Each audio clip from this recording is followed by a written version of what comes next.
everyone, and welcome to the Thriving Relationship Show. I am your host, Christine Eartheart, founder of the Center for Thriving Relationships. And I am so grateful and excited you are here and to get to support you in experiencing more love, connection, and understanding in your relationships. And today's a really special episode, and it's a topic that I've wanted to have on the podcast for a while now because it impacts so many of us. And this is going to be all about addictions and relationships, because anybody who has been touched by addictions knows that it not only impacts our own mental, physical, emotional, spiritual health, but also our relationships. And we're going to be exploring what is addictions and really expanding perhaps your understanding of them. If you just think of drugs and alcohol, it can also be things like eating or shopping and so many other things. And I'm just so honored and touched to have a guest here with us today, because I think she is the perfect person to really speak on this subject. I find her to be a powerhouse, so brilliant and also so deeply compassionate and wise, and has this very holistic perspective on addictions and how we can heal and grow individually and together through them. So I am so grateful to get to introduce you all to Nikki Myers, who has touched and served this world in so many ways, just ripples all over the world. She is an internationally beloved speaker and teacher. She is the founder of the Yoga of 12-Step Recovery, an addictions relapse prevention program that weaves the art and science of yoga with the practical tools of 12-step programs. And it has rapidly become a feature of addiction recovery treatment centers. Her work has been featured in the New York Times, Black Enterprise, the Huffington Post, Origin Magazine, CBS News, and countless other places. She was named a Yoga Journal Game Changer. She's been a keynote speaker many places, such as the International Conference on Integrative Medicine at Harvard Medical School. And she has just been really the source of healing for countless individuals and families. And just so grateful for your service to the world, Nikki. So grateful to have you here, and welcome. Thank you. I'm grateful to be here, and thank you for your work in the world. Oh my goodness, how much we all need to cultivate and continue to cultivate. It's all about relationship. So thank you. Thanks so much. Yay, human team. All of us doing it all together. So Nikki, I would love to hear if you're open to sharing anything about what got you into doing this work in the world and specializing in this area. A little bit about your journey. Oh my goodness. There's so much. You know, I usually start these things with this little introduction. So I'd love to do that. And what it explains, and it kind of gives the lens through which I approach this work. And it has to do with my pronouns, right? It's she, her, and we, right? And I always love to give this little explanation of the we and what the we is really all about. And this one you'll know, right? From I know you've done work with Dr. Jill Bolte-Taylor too, and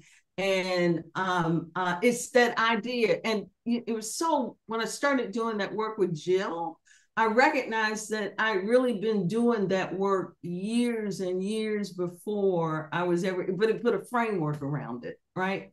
And it has to do with that we, and there's a we inside of me. There's a we inside of me. So usually wherever I am, if Harvard Medical School or wherever it is, I introduce myself the same way. I'm Nikki. I'm a yoga therapist. I'm the founder of Y12SR, which is the Yoga 12-Step Recovery. I'm an MBA. I am, an Ayurvedic yoga specialist. I am an addiction recovery specialist, and the big three-letter word is and. And I'm an addict. I'm an alcoholic. I'm a codependent. I'm the survivor of both childhood and adult sexual trauma. I'm a love addict. I'm a recovering debtor spender. And I'm the mother of 2 living and 1 deceased child. I'm the grandmother of 5. I'm the great-grandmother of 7 beautiful great-grandchildren. And I'm a lover of all things dogs. I'm a lover of life. I'm a lover of spirit, all of those things. And I love saying all those in the same sentence. All of those are a part of who I am, right? And the idea is when I make one part bad, awful, and wrong, and I make another part right and wonderful and praiseworthy, what happens is there's a split inside. And with that split inside, there's this internal war.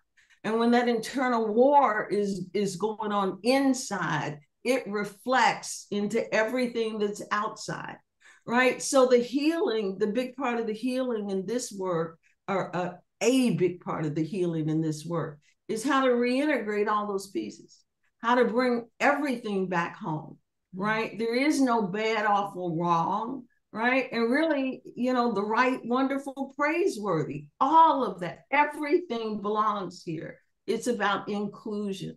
And that has been the healing. That has been the big part of the work, bringing everybody, this reintegration of all parts of myself, so that you know, I'm walking in a sense of wholeness rather than in this sense of fragmentation, rather than in this sense of internal war, right? That I'm walking in this sense of wholeness. And my whole story has been around all of that, right? I talk about my throes of addiction, you know, but look, we'll just put it this way. By grace, I will, and after several relapses, right? I was clean for 8 years, and you know, in the throes of addiction is all the things, right? Addiction took me into commercial sex work. It took me into, you know, all the things I talked about, the relationships that were abusive, the family situations that were perilous, all of those things. And, right, it's now been, after 8 years, I was clean, and then I relapsed. And then came back in another 4 years, and then I relapsed again. And if I make it to July the 15th this year, it'll be 23 years since that last relapse, 23 years. And the whole of this for me has been in this reintegration, right? The real work is in this reintegration. The way in the work that I do, we define addiction as the dis-ease of the lost self. It's the lost self. And anytime I look outside of myself for something that can only come from the inside, then I open up the possibility of an addictive relationship with whatever that is. You know, I often jokingly say, you know, I've been addicted to Nordstrom's, right? You know, I go out and look for that thing and think it's going to complete me, right? Or that thing and think it's going to complete me, right? And I end up in this whole cycle of more, and more, right? And so it's in this realization that everything is already here and inside me, and tapping into what is already there. This job of subtraction, of getting back to who it is that I really am. So that was a long way around that answer. Oh, it was perfect and so beautiful. And yeah, a few things. So anybody you heard, Nikki mentioned Dr. Jill Bolte-Taylor, dear friend of both of ours. So that's actually the first episode of the Thriving Relationship Show. So if you haven't tuned into that one, warmly welcome you. She is magnificent, and so grateful for how she has connected us as well. And this notion of, I just love your introduction about how you are all of these things. And I just invite everyone tuning in, like, yeah, so often all of us on our journey, usually at some point we find that we have rejected or disowned or judged different parts of us, or just seen them as bad. And the journey to healing, when we disown them, they persist. They don't actually go away. And we really lose out on the treasure actually inside of all these aspects of who we are. And I think for our partners too, right? If we're just in judgment of one another, that's not where healing happens. You know, judging ourselves or others, we can't judge our way to healing and wholeness. So just so beautiful. It really touches my heart. Thank you for sharing so openly. And I think that's it, when we share our own journeys of, our own challenges, it just like lifts the shame that oftentimes is around these things. And your journey is just so extraordinary, and certainly one of hope and possibility for people. So thank you, thank you, thank you for sharing all of that. I love it. I love it. So I'd love to hear, just to start with, some people might not even be familiar. Like, how would you, and there's so many ways to kind of define or understand, like, what exactly are addictions? How would you see them and share that? Yeah. They're in ways searching, again, like I was saying, searching outside of myself for something that can only come from the inside, right? I think it's going to come from out there. I think that, or I believe one of the things, and I talk about this in many aspects, because we're a culture. And so I believe that healing addiction is not just an individual thing, that it's a cultural thing as well. We have a culture that really almost sets that up. It really sets that up, right? We were talking a little bit about like shopping or even Amazon, right? You get 4 hits when you do it Amazon. You get a hit when you choose it. You get a hit, when you know it's shipping, when it comes to your door, when you open it, right? And then if you're anything like me, I open this thing and I go, why did I do that? Why did right? So it's not just an individual thing, right? It's a cultural thing where we're in many ways conditioned into looking outside of ourselves, continually to look outside of ourselves. And so there's so many different ways that it can manifest, right? You were speaking a little bit earlier. It's more and beyond substance, which is usually what most people think about when they think about that. But in many ways, we all can become addicted to the lens through which we see the world, right? We can all become addicted to the way we process our reality. We see things through a particular lens, right? And the first thing is to admit that I'm seeing things through a lens. Once I admit that, there's a possibility to see beyond that lens. But many times, this lens is almost like the metaphor analogy of the fish in water, right? The fish doesn't even know that there is water, right? And then we begin to see that and understand that, and we recognize, right, that there's possibility beyond that lens. Much of this we're pretty much conditioned into, right? We're pretty much conditioned into.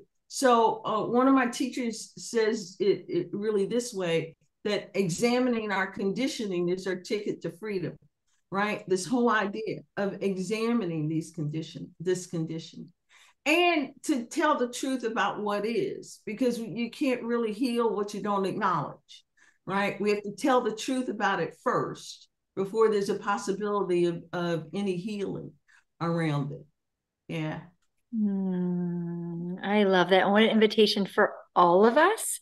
Because what would you say? Would you say pretty much everyone has addictions of some kind, or? Yeah. I would pretty much say we're all addicted to the way we process our reality, right? We're looking to, right. We pretty much all are. And that's not to say, put a good, bad, right, wrong, or any of that on it. It doesn't have to be in the domain or the paradigm of good, bad, right, wrong. It is what it is, right? And then there's the possibility to heal beyond that. I love that. And I think there's a part of that humbling ourselves to realize we all have these blind spots and we don't even know, because we are addicted to these ways of feeling, of reacting to our partners, to ourselves, to these, thought processes, whatever it might be, that can just give us so, rather than that being like, oh goodness, all of us, it's like to give all of us so much more grace and so much more compassion Absolutely. That's exactly what it does for me. It engenders in me a real compassion. I mean, this is a condition really of humanity, right? And so that gives me a sense of really deep compassion with myself, for myself and others.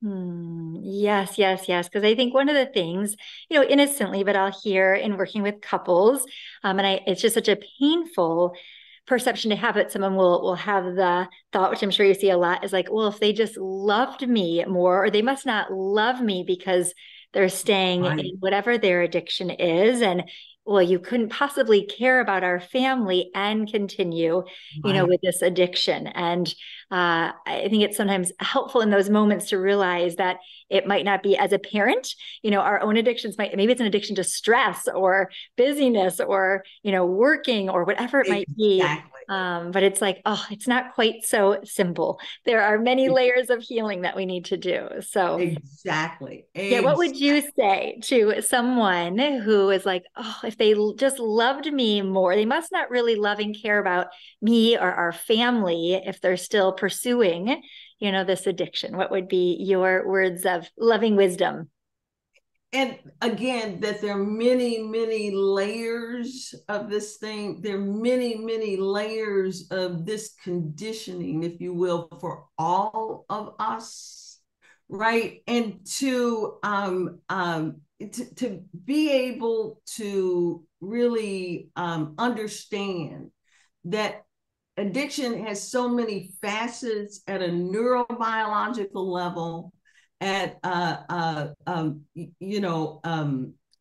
trauma and trauma healing related to that, to just so many, to cultural things that go on, that there are just so many layers and so many possibilities, right? And so many aspects of healing that are necessary for all of us, right? That it's much more multifaceted and multi-layered than sometimes it just seems, right? That if they just did this, then everything would be okay, right? Right? That it's just much more layered. So to tap in to that level of deep compassion, right? Tap in to those layers of really the unconditional love that sits underneath the substratum of everything. Mm, I love that. Yeah. What are some of the other perhaps like misunderstandings that we just pick up along the way when it comes to addictions? There are many, right? Um,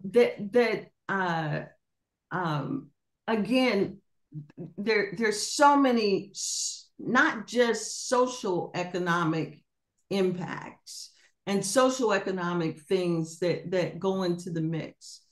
There are beliefs around, again, that whole idea of, if this person just did this, or if I just did this, Right. or right, or they're just a ton of myths that are out there relative to there's a recent book by Dr. Gabor Mate, right? And the title of the book I love, The Myth of Normal, right? The myth of what normal even is, right? Or that I can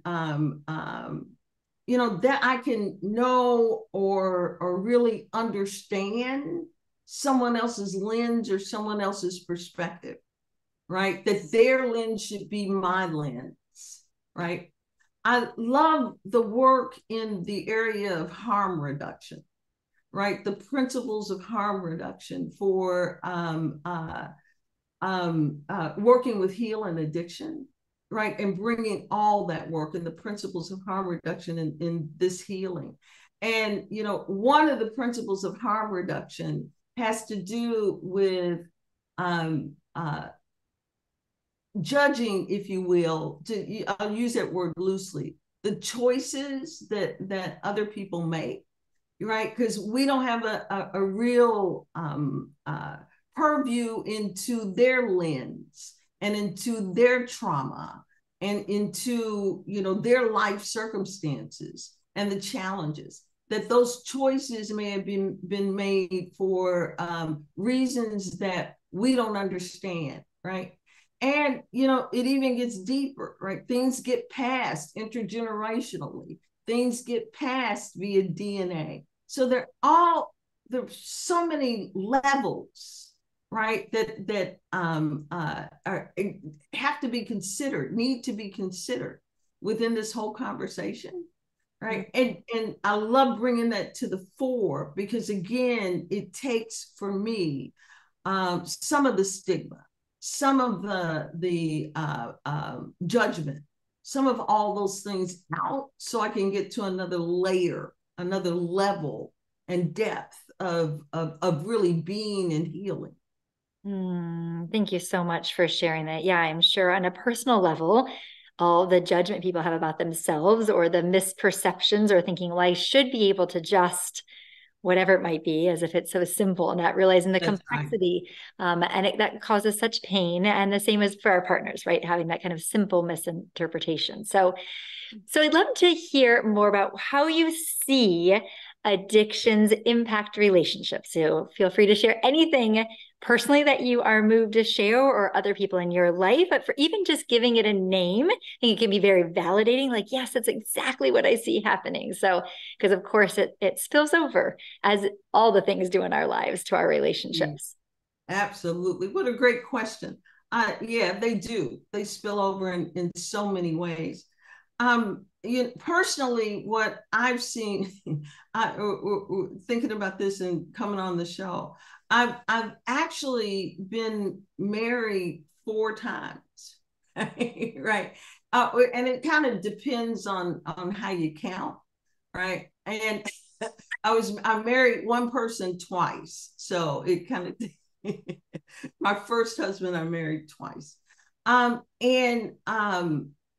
It's very interesting as I've gone back and really look at the depth of my relationships and what and who I chose to be in relationships with over the course of all these years. And one of the things that I recognize is that each one of them was another foray into healing me in relationship with me. That was really the relationship that was seeking healing, me in relationship with me. And in some aspects, I look at each of those relationships and I recognized at some point I married my father 4 times. I married 4 different aspects of my father. So the real relationship that was begging for healing was that one, right? And to go back and you know, in each one of those, I chose, like I said, different aspects of my father, but all of them in some way had to do with addiction. All of them in some way had to, of some sort. You know, maybe it was an addiction to work, or maybe it was an addiction to a substance, or maybe it was an addiction to a behavior like gambling or something like that. I chose that, right? And like I said, over the years, I've recognized that what was really asking for healing was that relationship with my father, right? And once having gone back and done that work, right, I'm now in relationship with someone who is not my father, right? I'm now in deep relationship in a different way with someone who's not my father, and that's been such a gift. It has been such a gift. Yeah. Thanks for sharing that. So deeply happy for you and your partnership now, and just bow to you for all the healing work. And that is it in relationships. I mean, it's why I love relationships so much, because they do bring to the surface and reveal to us any area of us that needs healing, gets really magnified. And so our relationship with someone else is, ultimately a relationship with ourselves. And until we really allow whatever comes up, right, to be part of our healing, we're probably going to keep repeating patterns, whether in who we choose as partners or how the kind of conflicts that we run into. So thanks. Such an incredible insight. And are there patterns that you see that show up? Maybe if one partner is experiencing an addiction and the other partner isn't, yeah, that kind of dynamic, maybe this, certainly what we see in our office, maybe one partner isn't yet willing to really lean into, they just haven't had the moment of kind of recognizing it as such, as an addiction. And so what kinds of dynamics do you see, again, just to like normalize and give voice and maybe some empathy to people who are in relationship? Yeah, yeah. And that can show up in many different ways. I've seen it show up as caretaking, right? Where a person feels a responsibility and caretaking to a level that can often, I have seen, cause damage even at the level of physical and mental well-being for the person who's assuming responsibility for someone else, right? We often talk about how we're truly interdependent beings, right? We need each other, but there's a middle there, right? It's not codependently that we need each other, right?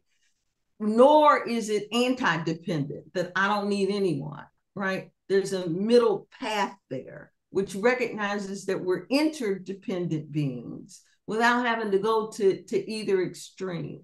And sometimes one of the ways it shows up in relationships where one partner is maybe in a problematic, if you will, relationship with a substance or a behavior, and another one, while they may not have the substance or behavioral problem, there still is underneath there with that caretaking a place where I've gone too far, that it can be really damaging to the person themselves on the other side. That's one way that it can show up, but it can show up in a multitude of ways. It can show up in controlling and over controlling. It can show up in rescuing and being a martyr. It can show up, right? It's just it's a really, really insidious kind of dis-ease. And one of the things that I love, and the work that I love to do with this idea of bringing the body into the conversation, and how we couple this yoga piece. And the work that I do is the yoga of 12-step recovery, right? And so how we couple this yoga piece with it, what we continually bring people back to is that your body's really going to tell you first. And I'll know, right? Once I feel this sense of, oh my goodness, there's a sense of anxiety, there's a sense of, all of this anxiousness and all of this coming, I know that I'm no longer in homeostasis. I know I'm no longer in the middle. Or if there's this sense of depression, if there's sense of lethargy, there's sense of that, I know that that's not the middle, right? And so when my body gives me that tells me that, right, and I can really tune in at that level, then I can be aware that they're tools, that they're mechanisms and things that I can use to just bring me back to this sense, this place where there is, we speak of where I have access to the wisdom to know the difference, right? Mm-hmm. I have access to maybe what's possible and what's next, and those kinds of things. And those have been really, really, really helpful little interventions for me. And particularly when,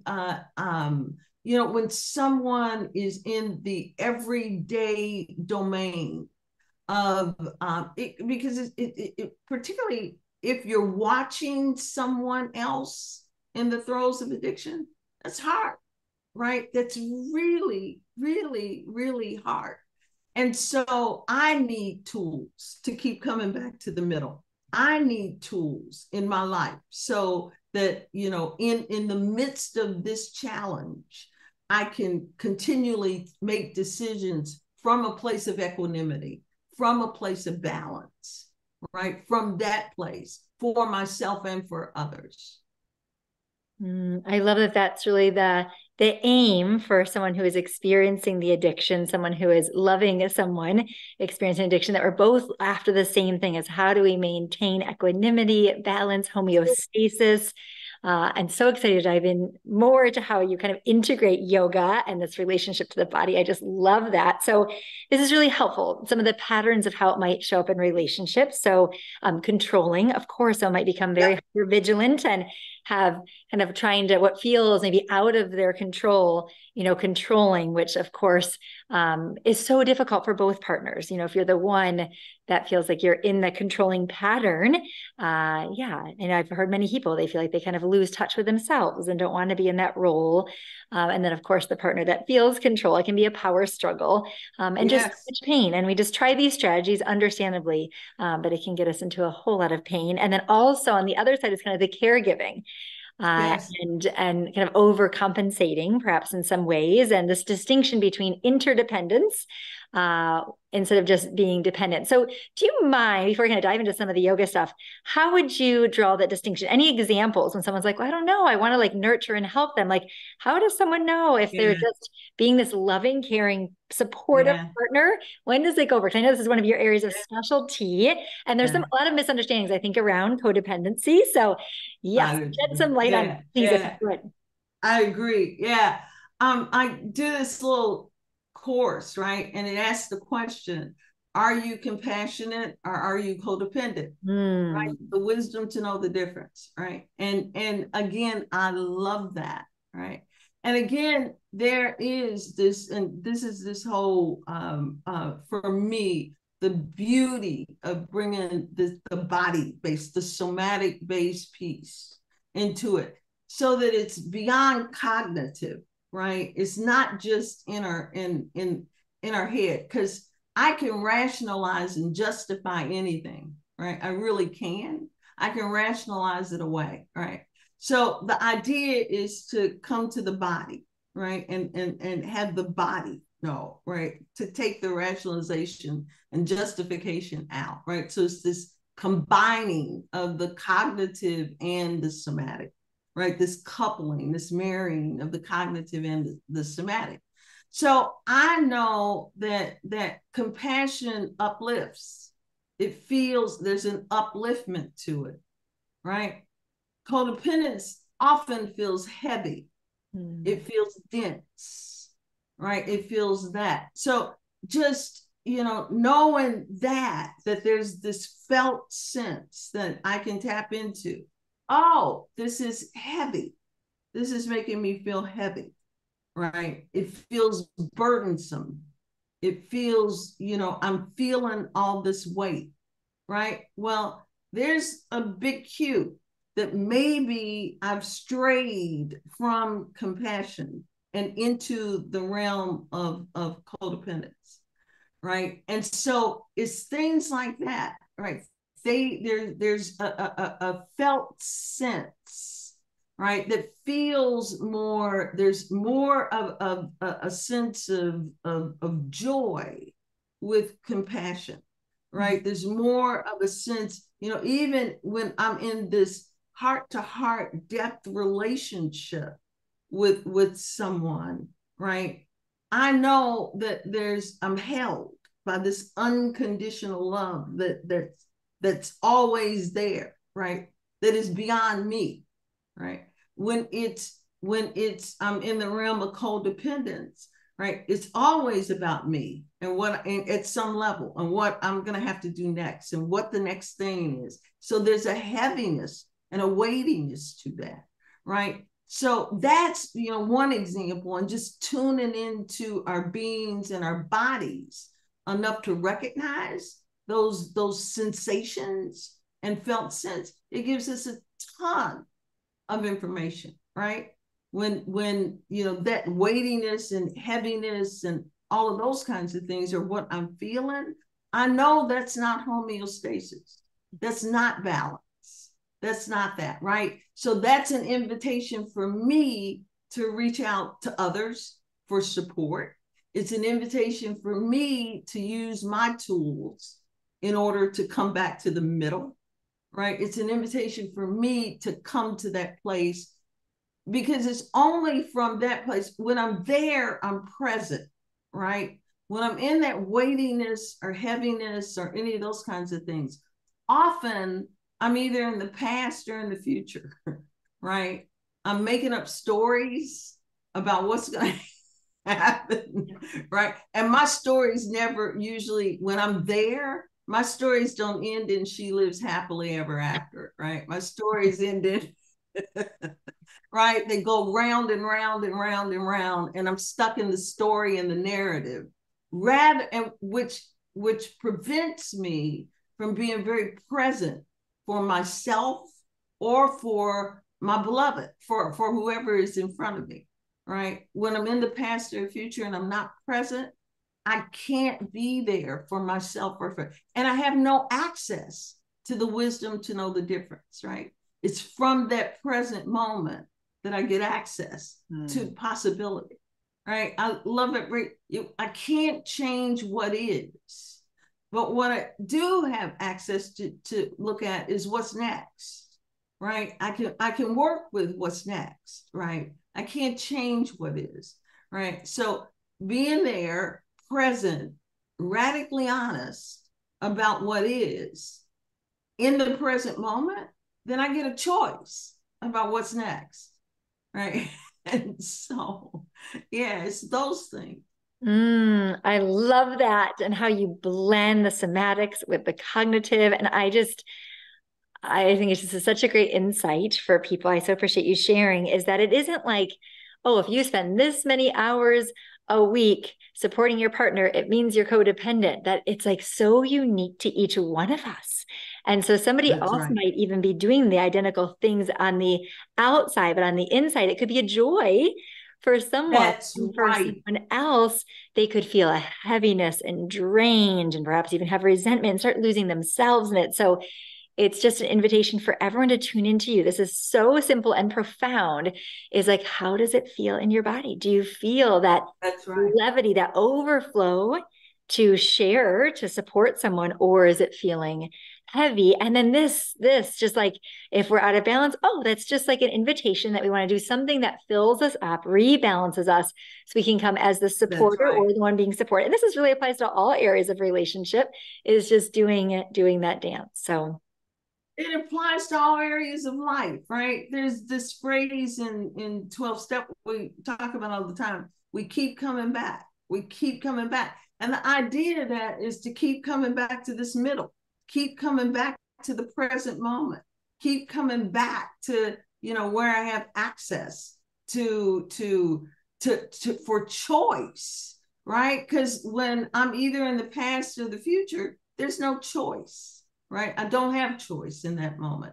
So this idea of we keep coming back, we use the tools to keep coming back, right? Right. And, truthfully, these are tools I use countless times a day, right? Just to keep coming back. I recognize I'm off in 1987, right?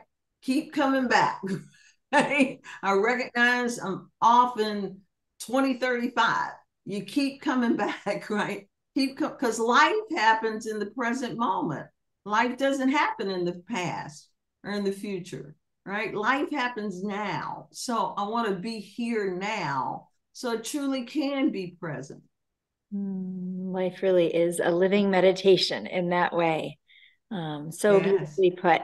So, can you share more with us? I imagine some people listening, watching are versed in the 12 steps. And I imagine a lot of people, they've heard of the 12 steps and maybe don't really know what they are. So, you know, a brief kind of overview and particularly your unique approach to them and how you weave yoga into the 12 steps. Like, what is this yoga of the 12-step recovery process? I So love anything it. about that would be so Yeah. valuable here. Yeah. Thank you for asking. And like I said, this came out of 12 steps has been such an important part of my healing journey over the course of the years. And then I recognized that this body-based component really added to the possibility for a greater opening and a greater level of insight and healing across many layers. One of the themes of Why 12 is Hard is the issues live in our tissues, right? The issues live in our tissues. And so that there's a way to release even what's held at the level of body by this combination of what we're doing. We do a lot of the cognitive work in the 12 steps. And then this combination of yoga with it allows a different level of release, another level of release at the level of body. But for those who really, may have not a lot of understanding about the 12 steps, the 12 steps were actually formed in like 1935. And it's been a source for hundreds of thousands of people over the course of those years to find access to freedom beyond the use of a substance or an addictive behavior and all of those kinds of things. I'm always amazed at the number of 12-step programs that there are. I've learned that there are over 200 different kinds of 12-step programs, over 200. And for me, that says something in and of itself, that there would be over 200 different kinds of 12-step programs. I mean, there are things like Clutterers Anonymous. There are things like Hoarders Anonymous. There's actually a Racist Anonymous. And that excites me, right? Using 12-step principles to heal systemic kind of things like racism, right? And so it's a very interesting paradigm to look at. And the 12 steps, what they're really really good at having us look at is the depth of the problem, right? And then they say the solution, and then to develop a program of action in order to move into the domain of healing, right? And at its root, they help us to really recognize, really at a deep level, that again, I was talking earlier about all the conditioning and all the stuff that gets dumped on top of us. Ultimately, it's we've forgotten who it is that we really are, right? We've forgotten who it is that we really are, right? That we are this love, that we are this. And over the course of the years, so much gets dumped on top of our wholeness, right? We come in here and, I usually, in one of the pieces of work that I do, I show this picture. I'm holding my 2-hour-old great grandchild. I'm just sitting there looking at this being. I'm going, this is wholeness. I'm looking at this is wholeness. And at that point, she didn't know boy, girl, black, white, none of that. All those concepts aren't there, right? And so we come in here and all this stuff gets dumped onto you. She gets told, you're a girl, so you have to do this and you have to do that. And no, right? You fit here. right? This is your box, right? You fit here. And we get all these things dumped on. So we've forgotten who it is that we really are, right? And one of the things in the 12 steps, it helps us to chip away, right, at that. I've always loved that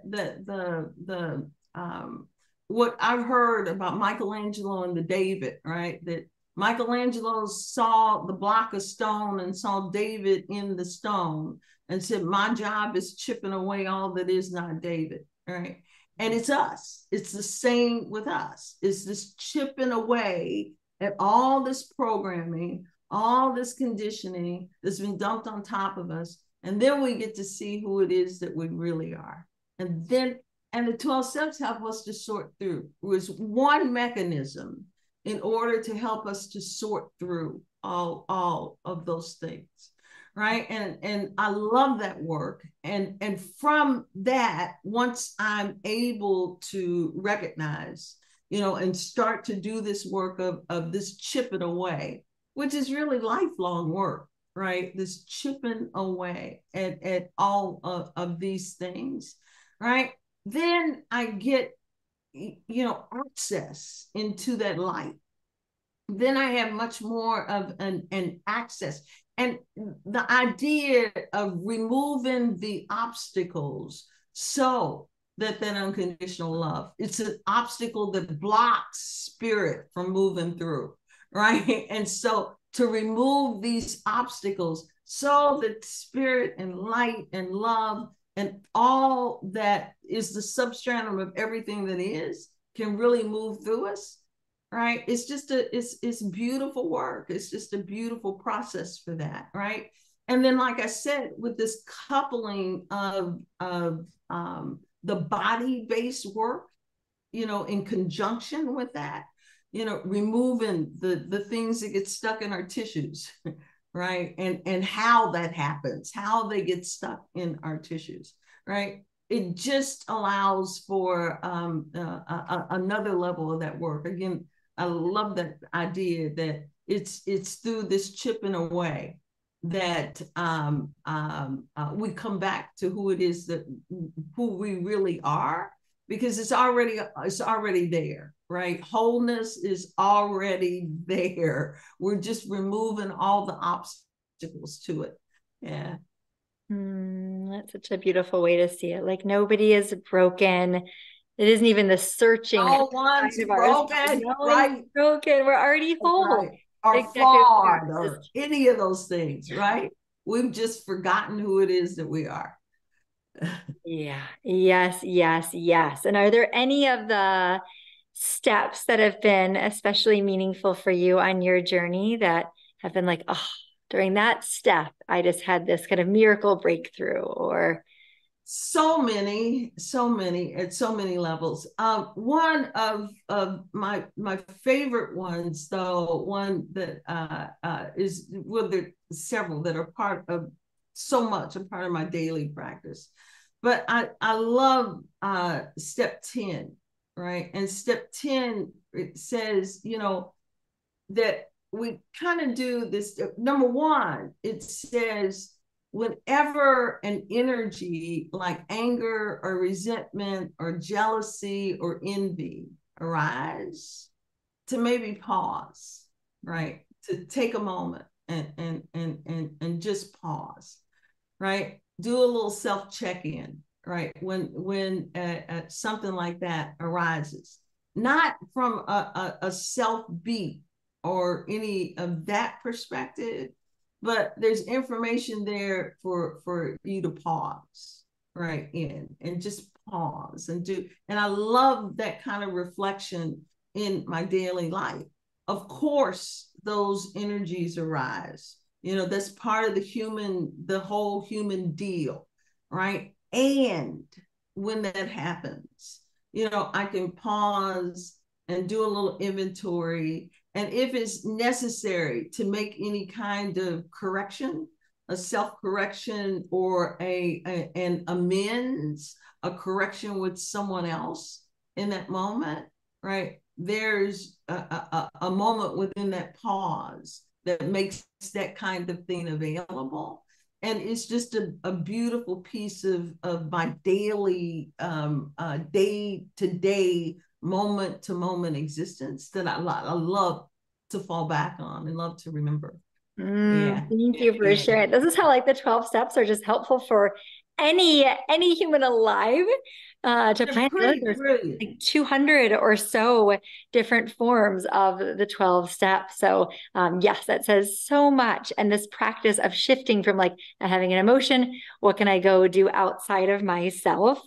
Again, so understandable how we all learn to do that and get into the habits of doing that, but those things usually don't last. And for anybody that's thinking like, oh, it seems so painful or scary, to turn towards whatever it is, I found that the scariest part is in the resisting it. It's like, actually, oh my gosh, Exactly. our feelings really are like these beautiful messengers that just want to be loved and held. And we can learn to be with them in this like benevolent way that they're allies in the journey, just helping us like reorient and recalibrate and set us like on course to what's going to ultimately guide to balance. Now I'm having a feeling I get kind of excited, even like, oh, I want to sit and be with that. Like, what's speaking up right now to get my attention? So, I thank you so love it. much for sharing that, Nikki, and just a little window into your Yeah. own practice with it. So, well, we will for sure link certainly to your work. So, look in the notes below so you can find just this brilliant work that Nikki has birthed in the world, bringing the body into the 12 steps and feels so integrative. And so it's not just, this kind of intellectual process that we can learn to trust our bodies and reconnect to our bodies. And be more fully in the present, which is so connected to our bodies. So, just absolutely such a huge fan of what you do. And I'm wondering for anybody out there, what would be like the first step if someone's like listening and feeling inspired and touched by what you've shared? Certainly visiting your work. What would you like recommend for a partner and for the person that maybe is like, oh, I think I could actually use some support around this, and they're like ready to take that next step? Yeah. One of the things that particularly 112 SR offers, there's this whole other piece around community, right? And being in community. And different than uh 12-step meetings, because what we do in 112 SR is really something completely different than 12 step. There's a familiarity with what it looks like, but it's something completely different. Most times 12-step meetings have a particular focus, right? And this is needed, absolutely. So there's AA for alcoholism, or there's CA for example, Cocaine Anonymous, or Al-Anon for folks who have loved ones or friends that are dealing with a substance and or a behavioral addiction, and they're in relationships. So they're different forms of the meaning. White OSR is a little bit different, right? It's a universal kind of meeting where all addictions meet in the room at the same time. So when in the community, there's AA, NA, OA. I always say EIEIO because there's so many different kinds of 12-step meetings, right? So there's all manifestations. And then what that is proven to really bring light to is no matter what the manifestation, there's something going on underneath there, right? That is deeper than than any manifestation. The manifestation itself is just like the tip of the iceberg that's above the water line, the surface of the water, right? That there's a whole mass that is underneath there, and any addiction, right? Anything that shows up in that way, that there's something else that's going on underneath there. It's turned out to be a beautiful setting. Particularly, I've seen this in relationship with those who may have a loved one who is dealing with a substance or behavior addiction, and the kind of relationships with those who are in the rooms who may be directly dealing with substance or behavior addiction. I've seen things like this show up, right? And particularly in our, like, we do meetings online and of course now and live. But I've seen many times, you know, for example, there would be someone who has a loved one that's affected by addiction, and they'll share something. And then later, after the meeting, someone who is in the throes of addictive behavior relative to a substance or behavior will go over to that person and say something like, you know, I listened to you speak, and, you know, I get now how my mother feels, right? I have a whole nother level of understanding just listening to you, how, you know, my wife feels, or, you know, that kind of thing, right? Or vice versa, to have someone who's dealing with their loved one go over and speak to someone in the throes and go, wow, right? There's a whole, now I have a whole nother level of real empathy and compassion and understanding in a way that I never had before, right? And so you see this kind of thing all the time, and it really, really, really is beautiful, right? Oh, It really is yes. beautiful to see that. How Yeah.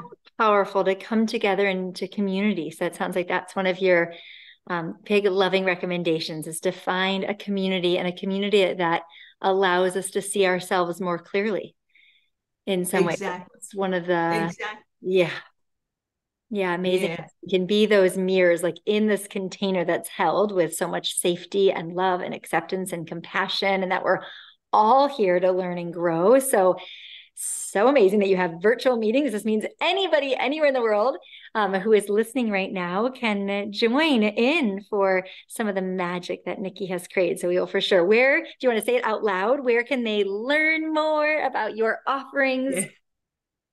It's y12sr.com, right? You simply go there, and there's a listing there for meetings, and then there, of course, online, or you can go down state, by country, by, you know, all of those things to look for where there are in-person meetings in your community or in your area. And there are a ton of online meetings as well. So yeah. And then you also train people. Is that I right? do. Yes. Yes. You want to share Yeah, yeah, what you do yeah. there? Yeah. So we train addiction recovery professionals and yoga teachers and therapists and community organizers, all of anyone really who wants to hold this space, right? We often speak of the folks that hold, we call them space holders, right? And they're really peer support specialists is what they are, but we call them space holders. And that's really the job. Just like you said, creating the container, holding the space so that energy can move and healing can happen, right? And energy really will only move when it feels safe. Yeah. And so to create a Yes. container of safety Yes. such that energy can move, that's what we do. Nikki, your approach just fills my heart. I am so happy for every human that gets to be touched and blessed by your work and your paradigm. And it is just so full of grace. Yeah, thank you so much. So one thing I love to ask people, since we are on the Thriving Relationship Show, is to you, in a few sentences or a word, what is a thriving relationship to you? It's alive, right? And it Mm-hmm. flows. And you know, there is, I'm so grateful for the learning and all of the things in the relationship that I'm blessed to be in right now. um it just feels so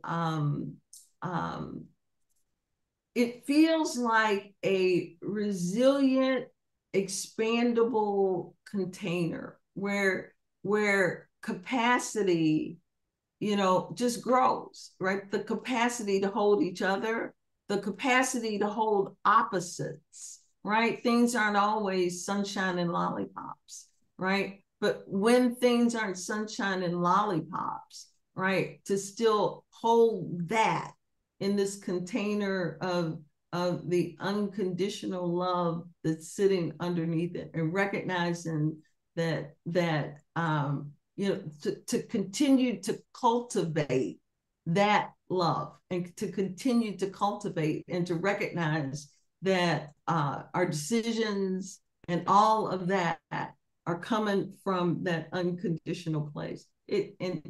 I'm so grateful. I'm really, really, really so grateful, right, for this expanded capacity. It feels like expanded capacity for me, right? Oh, I love that so much. Yeah, it is expanded capacity to be with all of it with love.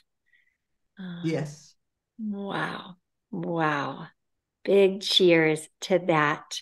Thank you with all my heart, Nikki. Thank you all for tuning in and being on this journey of healing and awakening and growth and expanding. That's really what we're all doing here together, is expanding our capacity to love and support ourselves and one another. So any final thing that you want to say, Nikki? No, I again want to thank you, right? What a beautiful offering this is to the world. So thank you, right?